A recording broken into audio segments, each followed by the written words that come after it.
स्वागत है दोस्तों एक्सीलेंट क्लासेस में। एक्सीलेंट क्लासेस की तरफ से मैं हरिओम गुप्ता आपका बहुत बहुत स्वागत करता हूं। ये मेरे बारे में है और सुबह 7 बजे जिस प्रकार से हमारे चैनल पर करंट अफेयर का वीडियो और एप्टीट्यूड का वीडियो 12 बजे मिलता है आपको, और इस सभी क्वेश्चंस की पीडीएफ आपको हमारे वीडियो के डिस्क्रिप्शन में मिल जाएगी। और यदि आप डेली प्रैक्टिस सेट व्हाट्सएप पे चाहते हैं तो हमारा व्हाट्सएप ग्रुप ज्वाइन कर सकते हैं।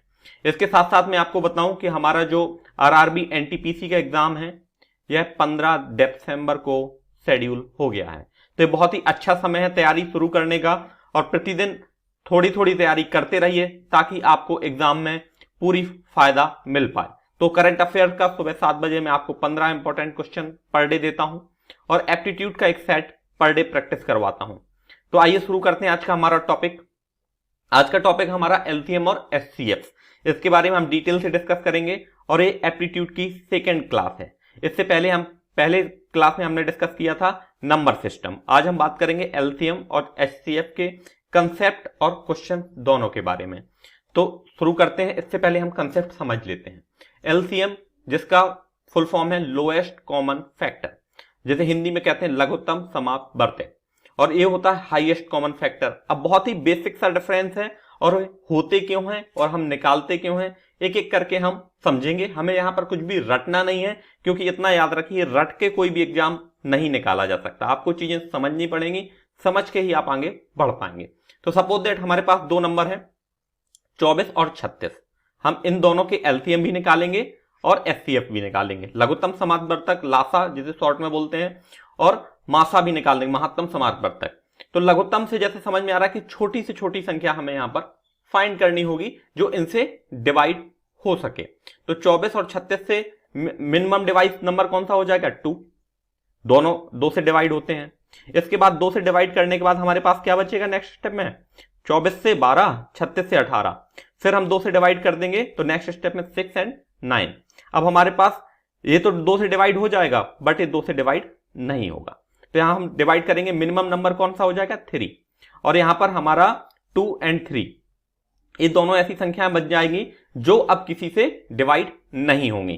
तो ये दो संख्याएं हमारी अनडिवाइडेबल हो गई और ये संख्याएं हमारे निकल के आ गई। तो अब इन सब का अगर हम मल्टीप्लाई कर देंगे, जैसे 2, 2, 3 यहां पर मैंने इंक्लूड किया है, 2, 2, 3 एंड दिस वन 2 और 3। अब जब हम इनको सबको मल्टीप्लाई कर देंगे तो हमें एक संख्या मिल जाएगी जिसे कहते हैं हम एलसीएम। आप इसको समझिए क्या है। एलसीएम का फिजिकल मीनिंग ये है कि आप वह संख्या जिससे ये दोनों डिवाइड हो जाएंगी, वह छोटी से छोटी संख्या जिससे ये दोनों डिवाइड हो जाएं कहलाएगा एलसीएम। 72 से 24 भी डिवाइड हो जाएगा 3 टाइम, और 72 से 36 भी डिवाइड हो जाएगा 2 टाइम।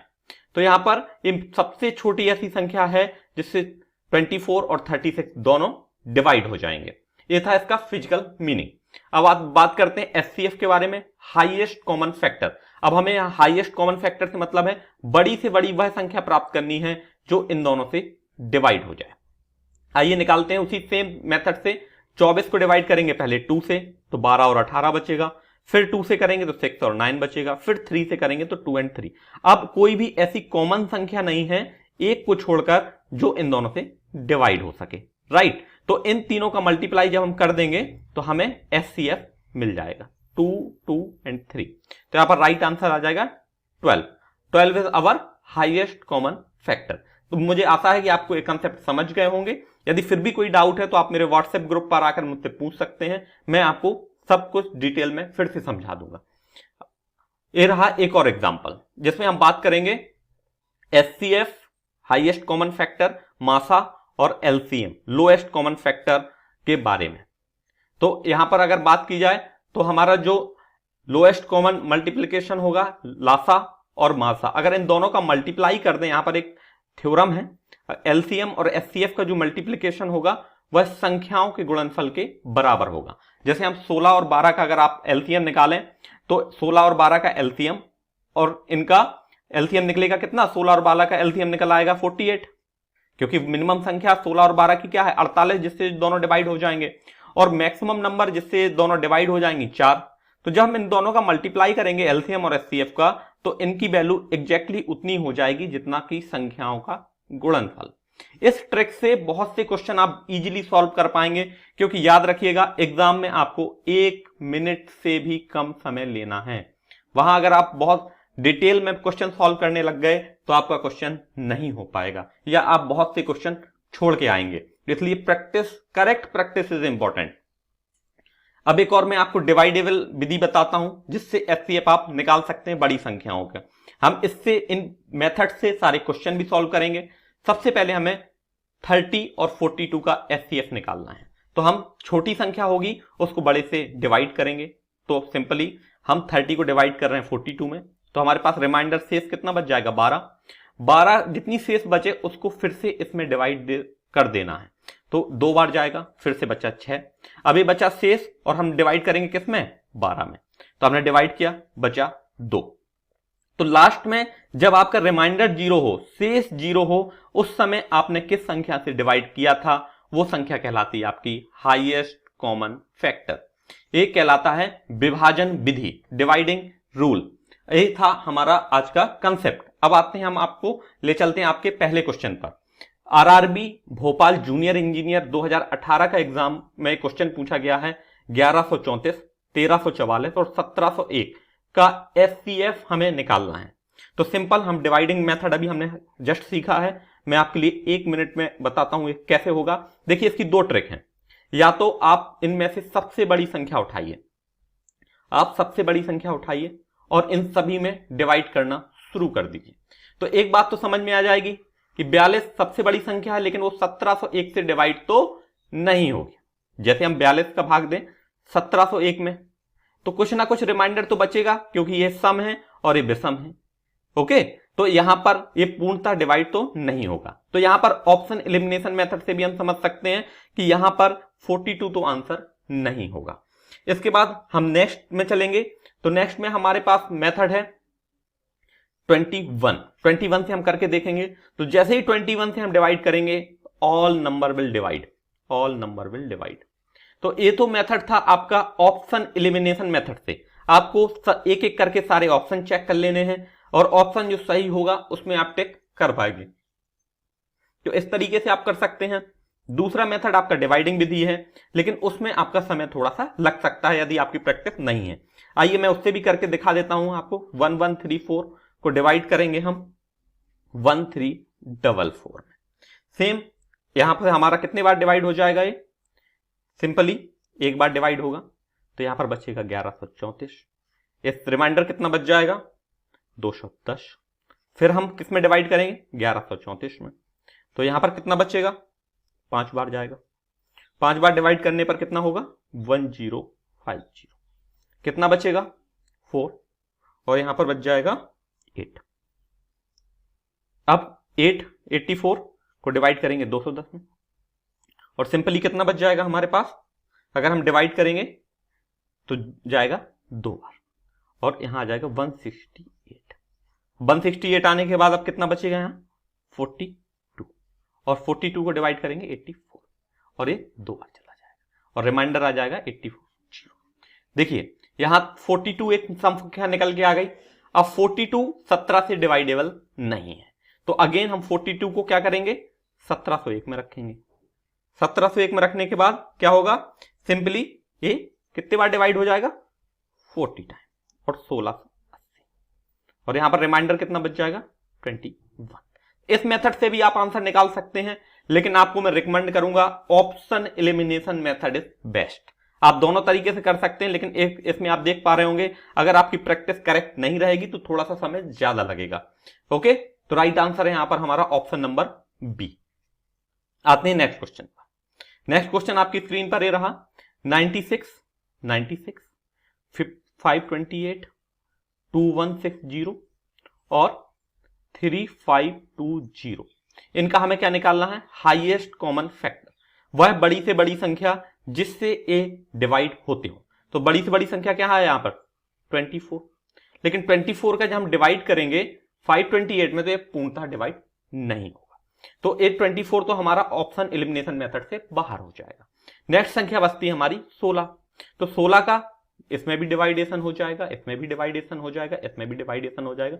महत्तम समावर्तक से मतलब है वह बड़ी से बड़ी संख्या जो इन सभी से भाग चला जाए, पूर्णतः डिवाइड हो जाए। तो 16 यहां पर हमारा मैक्सिमम डिवाइडिंग नंबर है। तो देखिए आप 1 मिनट से भी कम में क्वेश्चन कर पा रहे हैं और आपके लिए ये बहुत ही इंपॉर्टेंट होगा 1 मिनट से कम में क्वेश्चन कर पाना, क्योंकि एग्जाम में करेक्ट प्रैक्टिस इंपॉर्टेंट। आते हैं नेक्स्ट क्वेश्चन पर। दो संख्याओं का HCF दे रखा है। HCF कितना दे रखा है 8 और LCM कितना दे रखा है 48। उनमें से एक नंबर हमें जो दे रखा है N1 है 24। पहली संख्या को क्या मान लिया हमने N1, दूसरी संख्या N2 हमें बतानी है। अब हम उसी थ्योरम का यूज करेंगे, किस थ्योरम का, HCF into LCM equal to first number into second, right. तो यहां पर 8 इंटू 48 इक्वल टू N1 की वैल्यू कितनी है यहां पर 24 और N2 यहां से निकाल लें। N2 की वैल्यू कितनी निकल के आ जाएगी यहां पर हम जब सॉल्व आउट करेंगे, सिंपली कितनी निकल के आएगी हमारी x equal to 16। Okay right. तो ऑप्शन नंबर सी यहां पर हमारा सही हो जाएगा। आते हैं नेक्स्ट क्वेश्चन पर। 3 अंकों वाली दो संख्याएं जिनका HCF कितना दे रखा है, HCF दे रखा है 70 और LCM कितना दे रखा है, LCM दे रखा है 714। इन संख्याओं का योग कितना होगा यहां पर हमें बताना है समेशन, ठीक है। तो यहां पर हमें दोनों ही संख्याएं मालूम नहीं है, HCF और LCM मालूम है। तो हम क्या करेंगे, लेकिन हमें पता है कि उन संख्याओं में किससे भाग चला जाएगा 17 से। तो हम मान लेते हैं कि कुछ ना कुछ 17 का मल्टीप्लाई कर देंगे 17 में तो वो संख्या हमें मिल जाएगी। तो सपोज दैट हमारी दोनों संख्याएं क्या है 17A और 17B। इस तरह से आप मान लेंगे तो 17A और 17B का गुणनफल कितना हो जाएगा 17A, दोनों पहली संख्या गुणा दूसरी संख्या equal to LCM into HCF। Okay, तो LCM की वैल्यू कितनी है यहां पर हमारी 714 और LCM की वैल्यू कितनी है 70। जब दोनों को हम यहां पर मल्टीप्लाई कर देंगे तो AB की वैल्यू हमें सिंपली फाइंड करना है। तो एक 714 इंटू 17 डिवाइड बाई 17 इंटू 70, यहां से हम फाइंड कर लेंगे कितनी वैल्यू आ जाएगी। ये तो एक बार कैंसिल आउट हो जाएगा और AB की वैल्यू आ जाएगी 42। अब ऐसी दो संख्याएं जो एक दूसरे से डिवाइडेबल ना हो, तो यहां पर क्या हो जाएगा A और B की वैल्यू जो मिनिमम निकल के आएगी 7 और 6। ये वैल्यू हम सिंपली फाइंड कर सकते हैं। और जब हम इनकी वैल्यू निकाल लेंगे तो इनकी वैल्यू क्या आ जाएगी, पहली संख्या क्या आ जाएगी 17 इंटू 7, ए की जगह कितना निकल के आया 7, तो 17 इंटू 7 कितना हो जाएगा 119, 119। और जब बी की जगह हम रख देंगे, ये हमारी बी की वैल्यू है, तो बी की वैल्यू 17 इंटू 6, तो 17 गुणा 6 102। अब यहां पर दोनों का योग पूछा है तो 119, ए और बी का योग कितना होगा, ए प्लस बी हमें बताना है। तो 119 प्लस 102 की वैल्यू यहां पर कितनी निकल के आ जाएगी 1, 2 और 2, 221। तो राइट आंसर हो जाएगा हमारा यहां पर ऑप्शन नंबर सी। कितना सिंपल क्वेश्चन है, बहुत ही आसानी से हम इसको कर पाए। आते हैं नेक्स्ट क्वेश्चन पर। नेक्स्ट क्वेश्चन आपकी स्क्रीन पर रहा, वह न्यूनतम संख्या कौन सी है जिसे 8, 10 और 12 से विभक्त करने पर प्रत्येक दिशा में कितना बचे 7। तो देखिए हम बहुत ही आसान तरीके से करेंगे। हमारी संख्या कौन कौन सी हैं 8, 10 और 12।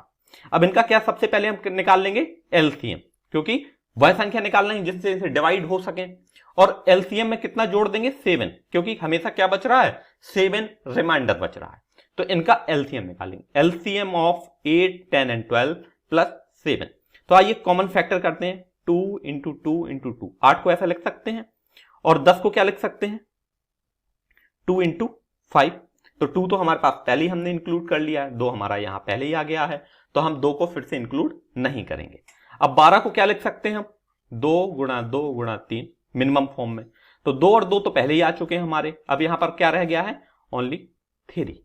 तो ये तरीका है कि जो चीजें पहले इंक्लूड हो चुकी हैं उन्हें हम इंक्लूड नहीं करेंगे।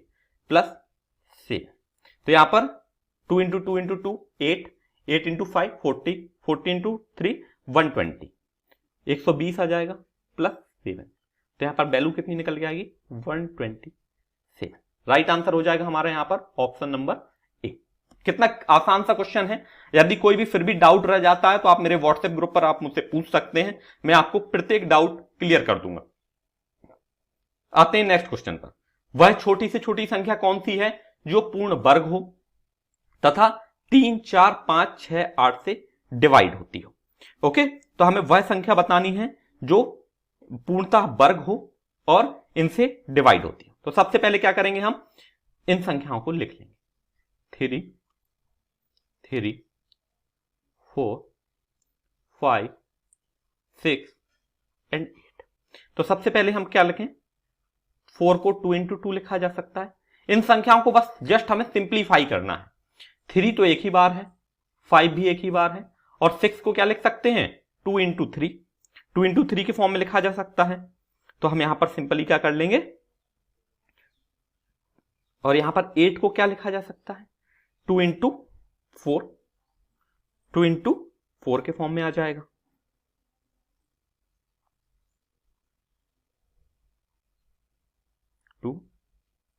फॉर्म में आ जाएगा 4 तो हमारा पहले ही इंक्लूड हो गया है। तो यहां पर हम सिंपली क्या लिख पाएंगे, 2। अब हमें पूर्ण वर्ग बनाना है तो घात हमें मिनिमम क्या चाहिए, 2 चाहिए, तो कि 2 की घात 2।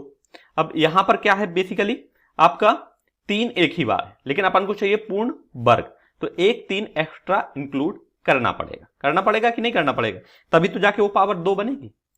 अब सिंपली 5 का स्क्वायर, लेकिन एक ये 2 एक्स्ट्रा है, ये 2 एक्स्ट्रा है क्योंकि यहां तो इसके मिलने से पूर्ण स्क्वायर बन जाएगा, लेकिन एक 2 ए एक्स्ट्रा है, तो इसमें एक पावर के लिए हमें एक 2 की वैल्यू और चाहिए पड़ेगी, तभी तो जाके पूर्ण वर्ग बनेगा। अब उसने हमें क्वेश्चन में क्या दे रखा है कि नंबर इज फुल स्क्वायर, पूर्ण वर्ग है, तो यहां पर इसकी वैल्यू हम कैलकुलेट कर लेंगे। तो यार कितना हो जाएगा, 4 into 9 into 25 into 4, तो यहां पर कितनी वैल्यू आ जाएगी,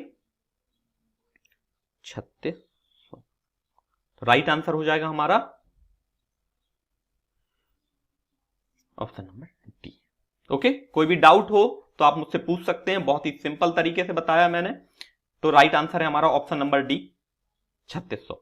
थैंक यू फॉर वॉचिंग। ये था हमारा आज का एप्टीट्यूड का सेक्शन, बहुत ही मेहनत से बनाता हूं। अगर आपको पसंद आता हो तो एक लाइक जरूर किया करें और अपने दोस्तों तक शेयर जरूर करिए, और इसी प्रकार से आपको आरआरबी एनटीपीसी एग्जाम तक यह वीडियो मिलता रहेगा, तो इसलिए आप इस चैनल को सब्सक्राइब जरूर कर लें।